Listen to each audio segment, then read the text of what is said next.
Channel கோயத்தி இன்றைய சில முக்கிய செய்திகளை பார்ப்போம். அதுக்கு முன்னாடி என்னோட சேனல் லைக் பண்ணுங்க, சப்ஸ்கிரைப் பண்ணுங்க, ஷேர் பண்ணுங்க, மேலும் பெல் பட்டனை பிரஸ் பண்ணுங்க. வெளிநாட்டில் உள்ளவர்கள் தங்கள் பயோமெட்ரிக் கைரேகை பதிவை முடிக்க டிசம்பர் 31ஆம் தேதி இறுதி தேதி நெருங்கி வருவதால் இணங்க தவறிய நபர்களின் கணக்குகளை முடக்க வங்கிகள் தயாராகி வருகின்றன. பிஆர் அறிக்கைகளின்படி வங்கியானது இரண்டாவது படியாக ஒரு எச்சரிக்கை மற்றும் பகுதியளவு தடையுடன் செயல்முறையை தொடங்கும். இறுதியாக கணக்கில் முழு தடையும் இருக்கும். உள்ளூர் அரபு ஊடகமான அல்ராய் அறிக்கையின்படி அடுத்த வாரத்திற்குள் பயோமெட்ரிக் செய்யாத வெளிநாட்டவர்களுக்கு வங்கிகள் எச்சரிக்கை செய்தியை அனுப்பும். டிசம்பர் 15 முதல் வங்கிகள் கணக்கு நிலுவைகளை காட்டுவதை நிறுத்துதல், கணக்கு அறிக்கைகளை பெறுதல் மற்றும் கணக்குகளுக்கு இடையே நிதியை மாற்றுதல் உள்ளிட்ட அனைத்து மின்னணு வங்கி சேனல்களையும் நிறுத்தி வைக்கும். மூணாவது கட்டத்தில் டிசம்பர் 31ஆம் தேதிக்கு முன் பயோமெட்ரிக் பதிவை முடிக்காதவர்களுக்கு கிரெடிட் மற்றும் டெபிட் கார்டுகள் உள்ளிட்ட அனைத்து கார்டுகளையும் வங்கியில் நிறுத்தி வைக்கும். இந்த காலகட்டத்தில் மீறுபவர்கள் தங்கள் கார்டுகளை செயல்படுத்த தங்கள் பயோமெட்ரிக் கைரேகையை நிலை சரி செய்யும் வரை வங்கி கணக்குகளை சென்று தங்களுடைய நிலுவையிலிருந்து நிதியை பெறுவதை தவிர வேறு வழியில்லை. வெளிநாட்டவர்கள் சிரமத்தை தவிர்க்கவும் நிதி மற்றும் அரசு சேவைகளுக்கான தடையின்றி அணுகலை உறுதி செய்யவும் பயோமெட்ரிக் பதிவை டிசம்பர் 31ஆம் தேதிக்குள் முடிக்கவும் உடனடியாக செயல்படுமாறு கேட்டுக் கொள்ளப்படுகிறார்கள்.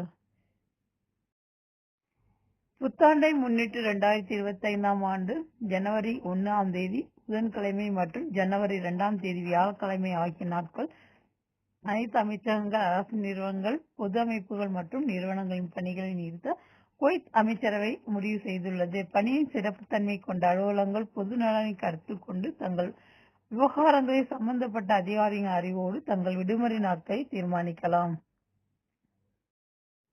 பொது மனித ஆணையம் அனைத்து முதலாளிகளுக்கும் வெளிநாட்டிலிருந்து பணியாளர்களை ஆட்சேர்ப்பு செய்ய அனுமதித்தது. தேர்ந்தெடுக்கப்பட்ட எண்ணிக்கையிலான தனியார் துறை நிறுவனங்கள் மட்டுமே வெளிநாட்டிலிருந்து பணியாளர்களை ஆட்சேர்ப்பு செய்ய அனுமதிக்கும் மற்றும் மற்ற தொழிலாளர்களை மற்ற முதலாளிகளுக்கு மாற்றுவதை எளிதாக்கும் முடிவை ரத்து செய்த பிறகு பிஏயின் சிறிய மற்றும் நடுத்தர நிறுவனங்களின் தொழிலாளர்களை 3 ஆண்டுகளுக்கு பதிலாக 1 வருட சேவைக்கு பிறகு இடமாற்றம் பெற அனுமதித்தது.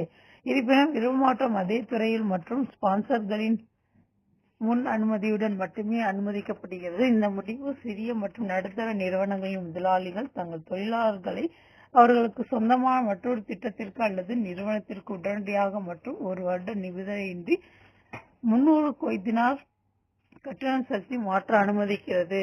முன்னதாக அறிவிக்கையின்படி 60 வயதுக்கு மேற்பட்ட வெளிநாட்டினர் தங்கள் குடியிருப்பை புதுப்பிப்பதற்கு விதிக்கப்பட்ட அனைத்து கட்டுப்பாடுகளையும் நீக்கியது. அவர்கள் இப்போது பணி அனுமதிகளை பெறுவதற்கும் தங்களுடைய குடியிருப்புகளை புதுப்பிப்பதற்கும் வழக்கமான கட்டணத்தை செலுத்துவார்கள்.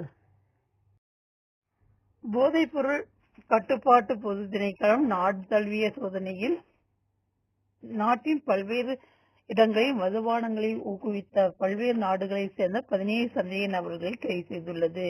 சுமார் 1 லட்சம் குவைத் தினார் சந்தை மதிப்புள்ள பல்வேறு வகையான மற்றும் அளவுகளில் சுமார் 1284 மதுபான பாட்டில்களை குழு கைப்பற்றியது. குற்றம் சாட்டப்பட்டவர்கள் மற்றும் கைப்பற்றப்பட்ட பொருட்கள் நடவடிக்கை எடுக்க போதைப்பொருள் மற்றும் மதுபான தடுப்பு அலுவலகத்திற்கு பரிந்துரைக்கப்பட்டன. அவர்களுக்கு எதிராக தேவையான சட்ட நடவடிக்கைகள் எடுக்கப்படும். வியாழன் மாலை 6வது ரிங் ரோட்டில் பயணித்த பேருந்து மணல் அள்ளியதில் மோதியதில் 2 பேர் பரிதாபமாக உயிரிழந்தனர்.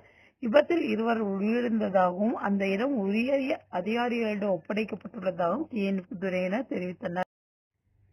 சர்வதேச குவைத்தில் அமைதிக்கான கால்பந்து நட்பு மற்றும் அமைதி நிற முயற்சியை அடுத்த பிப்ரவரியில் தொடங்குவதற்கான ஏற்பாடுகள் நடந்து வருவதாக வெளியுறவு அமைச்சகம் வியாழக்கிழமை அறிவித்தது. இந்த அறிவு வெளிவிவகார அமைச்சரால் நடத்தப்பட்ட முன்முயற்சிகளான ஆயத்த கூட்டத்தை தொடர்ந்து பங்கு பெறும் நாடுகளின் தூதர்கள் கலந்து கொண்டனர்.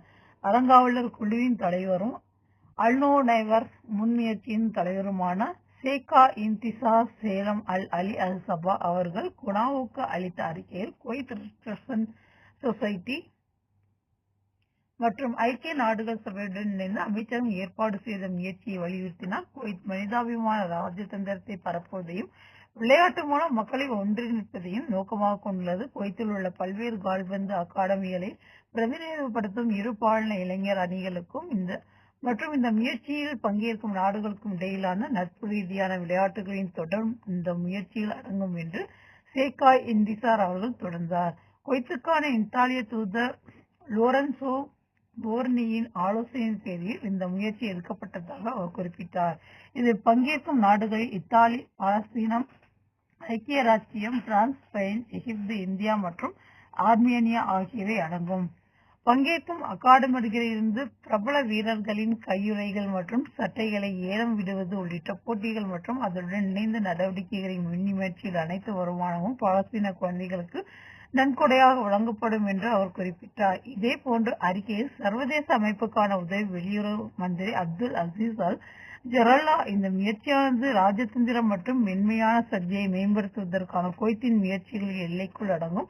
குறிப்பாக அமைதியை பரப்புவதற்கும் மக்களையும் நாகரிகங்களையும் நெருக்கமாக்குவதற்கும் விளையாட்டுகளை பயன்படுத்துவதன் மூலம் அமைதியான வழிகளில் மோதல்களை தீர்ப்பதை நோக்கமாக கொண்ட மனிதாபிமான முயற்சிகளுக்கு அல் ஜரல்லா குவைத்தின் ஆதரவை மேலும் தெரிவித்தார். குவைத் ஐக்கிய நாடுகள் சபையின் தீர்மானத்தை A/77/L28 ஏற்றுக்கொண்டதை அடிக்கோடிட்டு காட்டினார். மனித வர்த்தக குற்றச்சாட்டின் பேரில் ஒரு குடிமகனையும் பாகிஸ்தானிய குடியிருப்பாளையும் உள்துறை அமைச்சகம் அதிகாரிகள் தடுத்து வைத்துள்ளனர். ஒரு நபருக்கு 500 குவைத் தினாருக்கு ஈடாக ஒரு நிறுவனத்திலிருந்து உத்தரவாதத்துடன் இந்த ஜோடிக்கு தொழிலாளர்கள் அழைத்து வந்ததாக அமைச்சகம் வெள்ளிக்கிழமை தெரிவித்துள்ளது. நிறுவனம் தனது பதிவில் 119 தொழிலாளர்களுக்கு உத்தரவாதம் அளித்துள்ளது. விசாரணையில் தெரியவந்துள்ளது. இந்த வழக்கில் அனைத்து குற்றவாளிகளும் கைது செய்யப்பட்டு சட்ட நடவடிக்கைக்காக தகுதியான அதிகாரிகளுக்கு அனுப்பப்பட்டுள்ளனர். குவைத்தில் உள்ள வங்கியில் சுமார் 800 கோடி மோசடி செய்து வெளிநாட்டவர்களுக்கு தப்பிச் சென்ற 700 செர்பியர்கள் உட்பட 1425 கேரளாவை சேர்ந்தவர்கள் மீது கேரள போலீசார் விசாரணை தொடங்கினர். இது தொடர்பாக நவம்பர் 5ஆம் தேதி இந்தியாவில் கேரள மாநிலம் கோட்டயம் மற்றும் எர்ணாகுளம் மாவட்டங்களில் 10 வழக்குகள் பதிவு செய்யப்பட்டுள்ளதாக இந்திய ஊடகங்கள் தெரிவிக்கின்றன. குவைத்தை சேர்ந்த வங்கியின் மூத்த அதிகாரிகள் கேரளா சென்று சட்டம் ஒழுங்குக்கு பொறுப்பான AGP-யிடம் புகார் அளித்ததை அடுத்து இது நடந்துள்ளது. குற்றம் சாட்டப்பட்டவர்களில் பெரும்பாலானோர் குவைத் சுகாதார அமைச்சகத்தில் பணியாற்றிய செவிலியர்கள் என்று முதற்கட்ட தகவல்கள் தெரிவிக்கின்றன.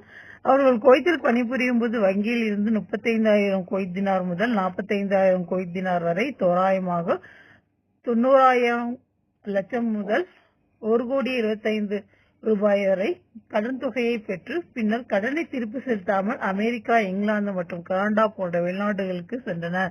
கடனை திருப்பி செலுத்தாதவர்களின் கேரள முகவரி உள்ளிட்ட விவரங்களை வங்கி காவல்துறையினர் பகிர்ந்து கொண்டது வழக்குகள் பதிவு செய்ய வலியுறுத்தது. CRPC-யின் பிரிவு 188 வங்கி மேற்கோள் காட்டி இது ஒரு இந்திய குடிமகன் வெளிநாட்டில் குற்றம் செய்தால் அவர்கள் இந்தியாவில் இருந்ததை போன்று சட்ட நடவடிக்கை எதிர்கொள்ள வேண்டும் என்று குறிப்பிடுகிறது. குவைத்தின் இன்றைய சில முக்கிய செய்திகளை பார்த்து உங்கள் அனைவரின் நல்லாதருடன் எனது இணைய பயணத்தை தொடர அடுத்த தகவலை சந்திப்போம் என கூறி விடைபெறுவது உங்கள் ரசூல் அன்சார். நன்றி, வணக்கம்.